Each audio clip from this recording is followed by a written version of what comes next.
എല്ലാവർക്കും നമസ്കാരം. ഒത്തിരി നാളിന് ശേഷം നല്ലൊരു വീഡിയോ ഇടാമെന്ന് വിചാരിച്ചു. പിന്നെ ചെയ്യാൻ പോകുന്ന ഒരു ഫിഷ് കറിയാണ്. സാധാരണ ഫിഷല്ല, സാൽമൺ ആണ് ചെയ്യുന്നത്. ഞാനിപ്പോൾ മോളെടുക്കലായതുകൊണ്ട് ഫ്രഷ് മീനൊക്കെ കിട്ടാൻ വലിയ ബുദ്ധിമുട്ടാണ്. ഇതിപ്പോൾ നമ്മൾ ഇവിടുത്തെ സൂപ്പർ മാർക്കറ്റിൽ നിന്ന് വാങ്ങിച്ചതാണ്. ഇത് 375 ഗ്രാം ഉണ്ട്. നല്ല ഇങ്ങനെ ക്ലീനാക്കി നല്ല പീസാക്കി കിട്ടും. അതിനെ എടുത്ത് 3 പീസ് എടുത്തിട്ട് കഴുകി വൃത്തിയാക്കി വെള്ളത്തിലിട്ടേക്കുക. അപ്പോൾ അത് വെച്ച് നമുക്കൊരു നാടൻ മുളക് കറി ഉണ്ടാക്കാം. എങ്ങനെയുണ്ട് ടേസ്റ്റ് ഒന്നറിയാമല്ലോ. അപ്പോൾ അതിന് വേണ്ടിയിട്ട് 375 ഗ്രാമല്ലേ ഉള്ളൂ. 1 ഇഞ്ച് വലിപ്പത്തിലുള്ള ഒരു ഇഞ്ചി, ഒരു 4 വലിയ അല്ലി വെളുത്തുള്ളി, ഒരു 5-6 ചുമന്നുള്ളി, പച്ചമുളക്, കറിവേപ്പില. ഇനി അതിനാവശ്യത്തിനുള്ള മുളക് പൊടി എടുക്കാം. നമുക്ക് ഒരു 3 ടീസ്പൂൺ മുളക് പൊടി. ഇവിടെ ആർക്കും എരി ഒരുപാട് ഇഷ്ടമല്ല. കാശ്മീരി ചില്ലിയാണ് 3 ടീസ്പൂൺ. 1 ടീസ്പൂൺ മല്ലിപ്പൊടി, 1/4 ടീസ്പൂൺ മഞ്ഞൾപ്പൊടി. ഇത്രയും കൂടെ നമുക്ക് ഇച്ചിരി വെള്ളം ഒഴിച്ച് ചാലിച്ച് വയ്ക്കും. ആ സമയത്ത് ഞാൻ ചട്ടി അടുപ്പേ വെച്ചിട്ടുണ്ട് ചൂടാകാനായിട്ട്. വെളിച്ചെണ്ണയൊക്കെ ഐസ് മാതിരി ഇരിക്കുമല്ലോ, ഒക്കെ ഉരുകാനെങ്കിൽ ചട്ടി നേരത്തെ ചൂടാക്കാൻ വെക്കണം.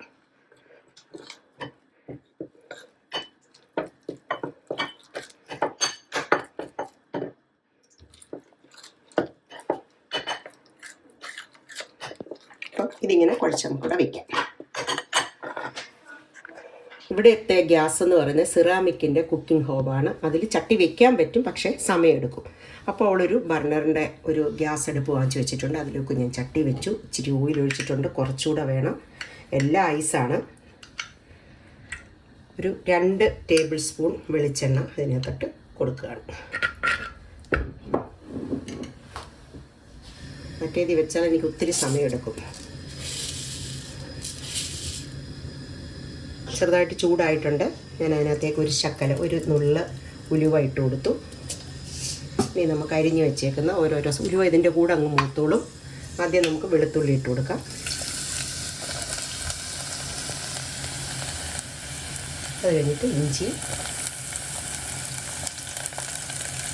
ഇത് രണ്ടും ഒന്ന് ചെറുതായിട്ടൊന്ന് വാടി കഴിയുമ്പോൾ ചുമന്നുള്ളി ഇട്ട് കൊടുക്കാം.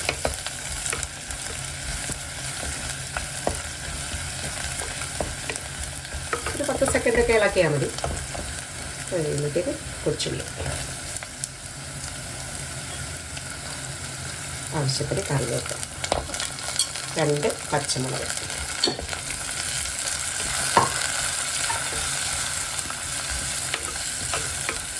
ഇതൊന്ന് ലൈറ്റ് ബ്രൗൺ ആകുന്നിടം വരെ നമുക്ക് വഴറ്റാം.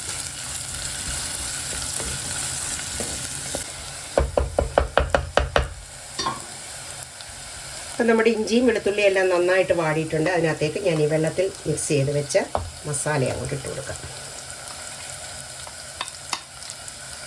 നമ്മൾ ഈ വെള്ളത്തിൽ മിക്സ് ചെയ്ത് വെച്ച് കഴിഞ്ഞ് കഴിഞ്ഞാൽ മസാല പെട്ടെന്ന് മൂത്ത് കരിഞ്ഞു പോകത്തുമില്ല. പിന്നെ കുറച്ചുകൂടെ സോഫ്റ്റ് ആയിട്ട് കുറച്ചുകൂടെ മസാലയൊന്ന് കൂടുകയും ചെയ്യും. ഒരുപാട് മുളക് പൊടിയൊന്നും അപ്പോൾ നമുക്ക് ചേർക്കേണ്ടി വരത്തില്ല.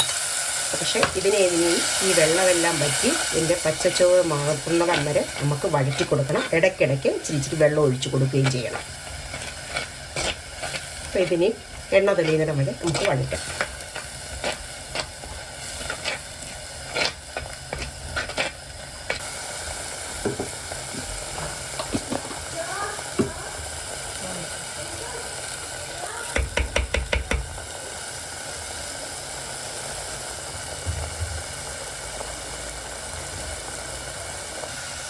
അപ്പം മീനിൻ്റെ ഏകദേശം ഓയിലെല്ലാം തെളിഞ്ഞു വരുന്നു. ഈ സമയത്ത് നമ്മൾ എടുത്ത് വെച്ചേക്കുന്നത് കുടംപുളി, തോട്ടുപുളി എന്നൊക്കെ പറയും. അത് 2 കഷ്ണം ചെറുതായിട്ട് അരിഞ്ഞ് വെള്ളത്തിലിട്ട് വെച്ചേക്കുമായിരുന്നു.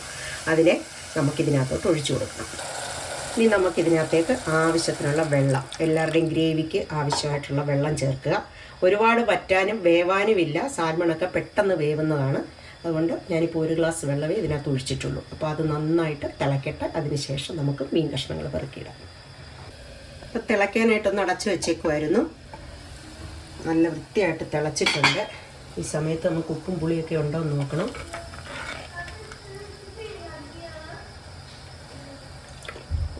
ഉപ്പും പുളിയെല്ലാം നല്ലപോലെ ഇച്ചിരി മുൻപിൽ നിൽക്കുകയാണ്. കാരണം ഇതിൻ്റെ സാൽമണിൻ്റെയൊക്കെ മാംസത്തിന് പിടിക്കണമെങ്കിൽ ഇച്ചിരി മുൻപിൽ നമ്മൾ പുളിയൊക്കെ ഇട്ട് വയ്ക്കണം. നമുക്ക് കഷ്ണങ്ങൾ പെറുക്കി അങ്ങോട്ട് ഇട്ട് കൊടുക്കാം. ഇതൊക്കെ ആകുമ്പോൾ നമ്മുടെ കയ്യിലും മീമണമൊന്നും വരത്തില്ല. മുറിയിലും വരത്തില്ല, വെട്ടുന്ന പാടുകളൊന്നുമില്ല. എളുപ്പം ജോലി തീർക്കാം. ഫ്രഷ് വാങ്ങിച്ചു കഴിഞ്ഞ് കഴിഞ്ഞാൽ ബുദ്ധിമുട്ടാണ്, തൊലി സ്കിന്നിരിയാനും ഒക്കെ.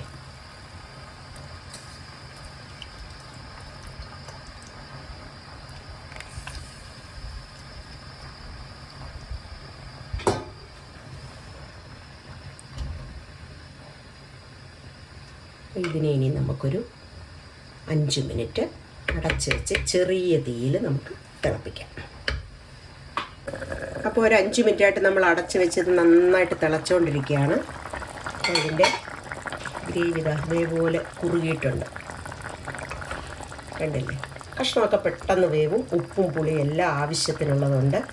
ഇനിയിപ്പോൾ ഇതിന് ചെയ്യേണ്ടത് നമുക്ക് എന്ത് ചെയ്യണം, ഒരു കറിവേപ്പില അങ്ങോട്ട് ഇട്ട് കൊടുക്കുക, ആവശ്യത്തിന് ഉള്ളതിൻ്റെ അനുസരിച്ച് ഇട്ട് കൊടുക്കുക. ഉലുവ നമ്മൾ പൊട്ടിച്ചിട്ടുണ്ട്, എന്നാലും ഒരു ശകലം ഉലുവപ്പൊടി,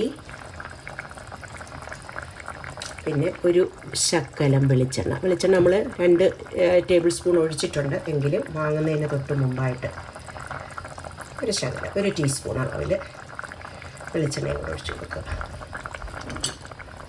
ഈ ഒരു 2 മിനിറ്റ് ഇങ്ങനെ തുറന്നുകൊണ്ടിരിക്കട്ടെ. അപ്പോൾ ഈ ഓയിലെല്ലാം ഇങ്ങനെ അങ്ങ് വരും. നമുക്ക് ചട്ടി അതൊക്കെ ഇങ്ങനെ ഒന്ന് ചുറ്റിച്ചു കൊടുക്കാം.